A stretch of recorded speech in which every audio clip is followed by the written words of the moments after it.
at and provide some benefit. So they're both graph partitioning, but sort of to different ends, and probably have very different performance profiles that you care about. Right? You might be willing to settle for a bad partition in the second one as long as it was fast. Right? Maybe in the first one not. And I know that there's all kinds of graph partitioning work. People have been interested in partitioning graphs forever. So there's a zillion different ways to do it, and there's also probably ways to do it in parallel, even if there hasn't been as much work on GPU implementations, just because people have been using parallel computers with large graphs for a while. So don't forget to take inspiration from non-GPU computing parallel computing sources, which there are plenty of people working, right? So don't forget about that when you're looking at your project. I think, is this mostly what we had? Oh, okay. So this is a little bit briefly about these Parboil and Chai benchmark suites. Yeah, so the one quick comment is that a lot of these benchmarks actually came from previous 508 projects. Yeah. So when students work on these problems, and then we found some interesting and useful patterns, we actually extract the code and make them into a very nice piece of example for people to study.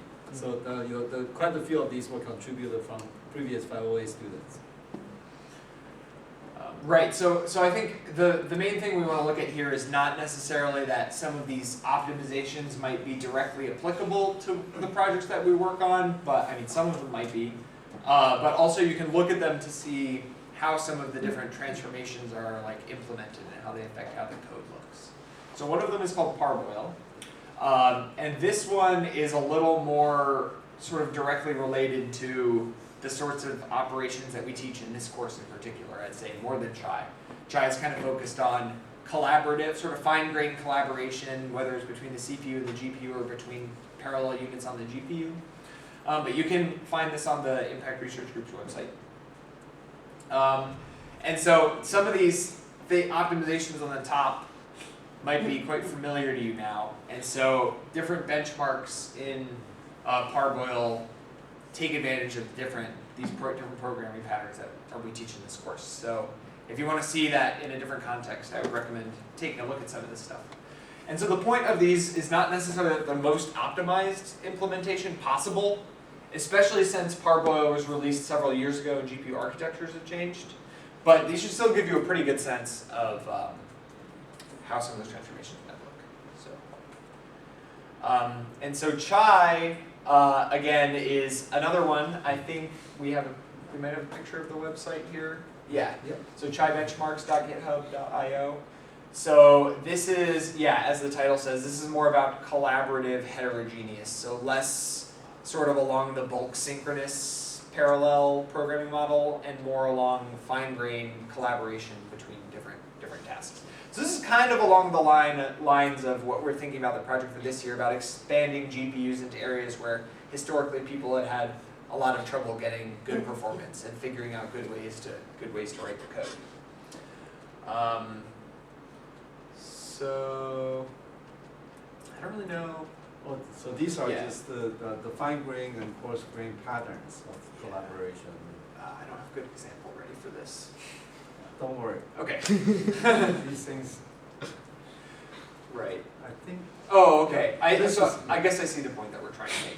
But yeah, so I mean, similar to what we do in this class, we teach some sort of specific programming patterns. Chai also has some specific data and task partitioning and parallelization and collaboration strategies that are expressed across these different benchmarks. And so these are questions of, if you have different parallel tasks that operate on different parallel data, that's what those figures before we're trying to show. It's like you can imagine doing sort of one task all the way through on a particular piece of data, or you can imagine doing, one particular subtask on all of the data and then doing another particular subtask on all of the data. But oftentimes the dependency between the tasks and the data is a little more complicated than just, all tasks, subtasks require all of the previous tasks to be done. And so that's kind of what this benchmark is about. And so for example, this is kind of a simple one. There's a collaborative CPU Gpu histogram. So where you divide up the image between the CPU and the GPU and combine the histograms together after the fact. So just like we have privatization on the histograms within the GPU, you can also extend that to the CPU. And depending on the capabilities of your hardware, you may be able to natively do system atomics on a single histogram, or you might have to merge the histograms together in some more explicit way.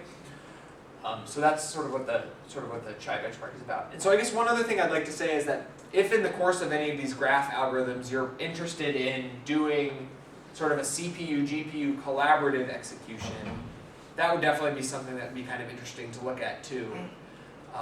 The trick there is that the CPUs and GPUs have very different performance profiles. Not to say that the GPU is better than the CPU for these tasks, but it just may be that, say in the triangle counting, maybe if the edge lists are very long, maybe we want the CPU to do it because it can get through them really fast, whereas we want the GPU to work on all of the many edge lists that are very short, and let the CPU do a few that are very long. So you can imagine breaking up your task in some way where the CPU does the part that's good for the CPU and GPU does the part that's good for the GPU, maybe. Bring it back together. As opposed to the histogram where all the tasks are uniform, right? You just break it up by size. So that'd definitely be another thing that you could look at in the project. So I bet there are plenty of questions that you don't even know you have. So we're going to be posting some alternative projects, right? Yeah, we can post some more detailed information about some of these projects, I think. We'll probably need a few days to put that together. And we're gonna post these slides too with the few fixes, and I'm gonna post a link to the Docker file that we used so you can kind of see how that works. We can definitely help you out a little bit with that too. So yeah. I just remembered, in Piazza we had the option of searching for the teams. Probably that's something that people might be interested to know. Yeah. So Wei, want to say a few words? I don't know if there's any teammate forming kind of post that's allowed on the pre-orders, the forum that we're using right now. So maybe We should allow that, right? maybe if you want to just make a post about your current team and how many people you want, or if you're looking for a team, just make a post there. Do we need to create a topic, or I think I already created the project discussion forum for that, so we can post so it just there. use that topic? Yeah. Okay, so there's a project discussion forum on the course website where you can, if you're really interested in one of these but you have no one to work with, post what you're interested in and come together. So if you're on the beach somewhere in South America, check the forum every day and Your then spring we'll break. post new things, pull new Docker files. That would be great vacation, right? Okay. Any questions? So 2 weeks. Okay. The next 2 weeks, form the team, chose a project, and come to talk to us, and by the end of the 2 weeks, submit a proposal. Good. Then we go back to the last MP. Okay.